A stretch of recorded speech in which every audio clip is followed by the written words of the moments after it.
12세기 몽골 초원은 수많은 부족들이 서로를 약탈하며 살아가는 혼돈의 땅이었습니다.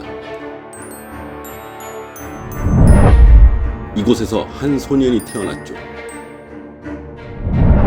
그의 이름은 테무친. 평범한 부족장의 아들로 그저 가족과 함께 행복하게 살기를 원했던 아이였습니다.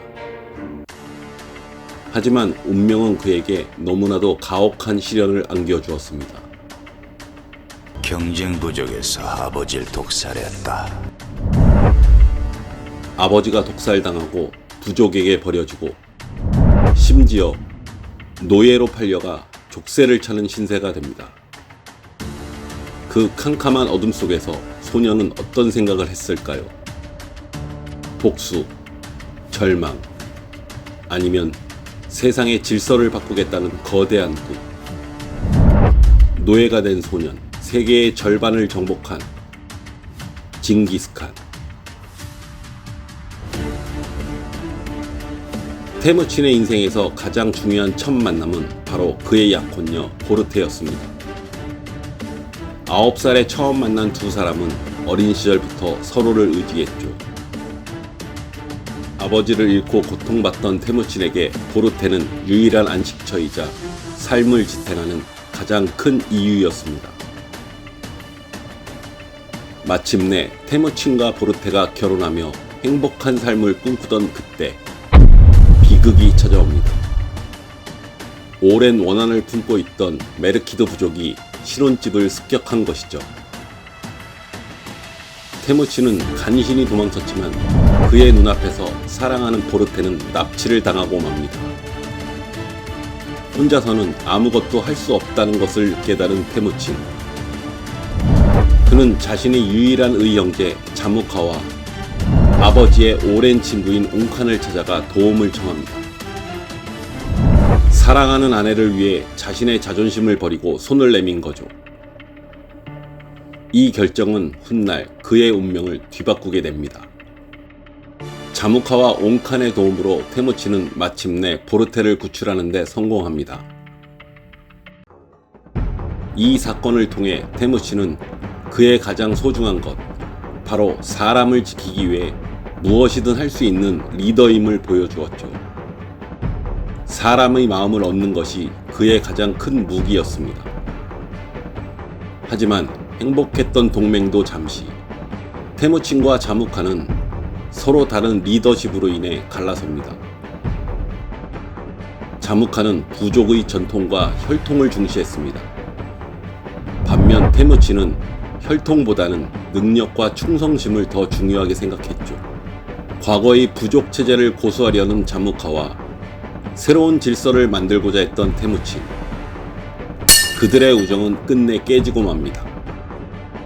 수많은 전투 끝에 승리한 테무친은 마침내 흩어져 있던 몽골 제국을 하나로 통합합니다. 그리고 1206년 몽골의 부족장들은 그를 징기스칸이라 부르며 몽골 제국의 유일한 통치자로 선포합니다. 한때 버려지고 노예였던 소년이 이제는 부족의 존경을 받는 칸이 된 것입니다. 가장 강력했던 몽골군은 그 어떤 군대보다 빨랐습니다. 그의 비밀은 바로 보급이 필요 없는 군대라는 점이죠. 몽골 기마병 한 명이 여러 마리의 말을 끌고 다니며 전투 중 죽은 말을 식량으로 삼았습니다. 이 덕분에 몽골군은 장거리 원정 시에도 보급에 대한 걱정 없이 전광석화처럼 빠르게 이동할 수 있었습니다. 특히 얇게 점인 말린 고기를 뜨거운 물에 익혀 먹는 습관은 전투 중에도 빠르게 에너지를 보충할 수 있게 했죠. 놀랍게도 이 방식은 훗날 중국으로 전해져 우리가 아는 샤브샤브의 유래가 되었습니다. 통일된 몽골은 더 이상 몽골 초원에 머무르지 않았습니다. 징기스칸은 거대한 야망을 품고 사방으로 군대를 진격시켰습니다. 먼저 남쪽으로 진격해 금나라와 서하를 무너뜨리고 서쪽으로는 중앙아시아의 호라즘 제국을 향했습니다. 호라즘 제국으로 간 몽골 사절단이 살해당하자 징기스칸은 분노하며 복수전을 벌였고 결국 초라즘 제국을 순식간에 멸망시키고 맙니다. 또한 징기스칸은 전쟁에서 무력만 사용하지 않았습니다. 그는 먼저 적의 정보를 철저히 수집하고 항복하는 도시의 백성들을 받아들이는 등 영리한 심리전을 펼쳤죠. 그의 뛰어난 전략은 적들이 싸울 의지조차 잃게 만드는 것이었습니다. 징기스칸은 정복 이후 파괴를 멈추고 거대한 제국 내의 모든 길을 정비했습니다. 팍스 몽골리카, 즉 몽골의 평화라 불리는 이 시기, 실크로드가 재개되면서 동서양의 교류가 활발해졌죠.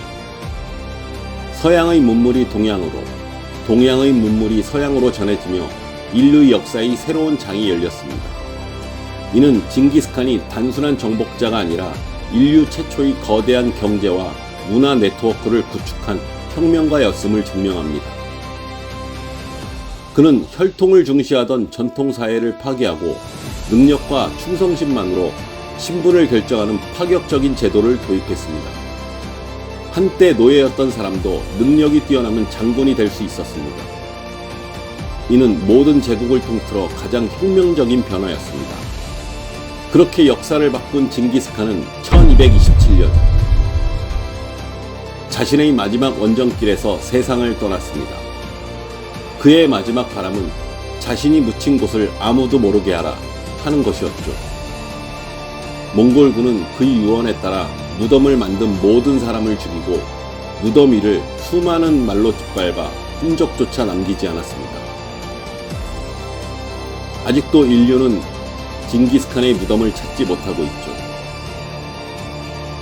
인류 역사상 가장 위대한 정복자는 그렇게 한 줌의 흙으로 돌아가 영원히 세상에 잠들었습니다. 하지만 그의 이름과 그가 남긴 거대한 제국은 오늘날까지 우리 역사에 위대한 흔적을 남기고 있습니다. 지금까지 성산대교였습니다.